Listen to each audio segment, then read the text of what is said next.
असल्याचं गोयल म्हणाले।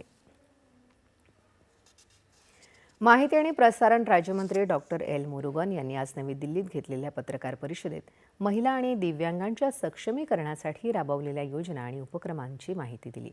महिला आणि दिव्यांगांच्या सक्षमीकरणासाठी त्यांना प्रतिष्ठा आणि आत्मसन्मान मिळवून देण्यासाठी आमचं सरकार कटिबद्ध आहे, असं मुरुगन म्हणाले। मिशन शक्तीपासून ते ऐतिहासिक नारी शक्ती वंदन अधिनियम आम्ही संसदेत आणला, दिव्यांगांसाठी सुगम्य भारत अभियान आणि विशेष ओळखपत्र प्रकल्प राबवला। यातून या दोन्ही घटकांच्या उन्नतीविषयीची सरकारची कटिबद्धता व्यक्त होत आहे, असं मुरुगन म्हणाले।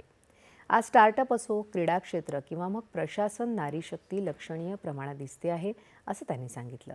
देशात पहिल्यांदाच स्त्री पुरुष लैंगिकतेचं प्रमाण 1000 मुलांमागे 1020 मुली असं झालं आहे। हा बेटी बचाओ बेटी पढाओ योजनेचा परिणाम असल्याचं मुरुगन यांनी सांगितलं।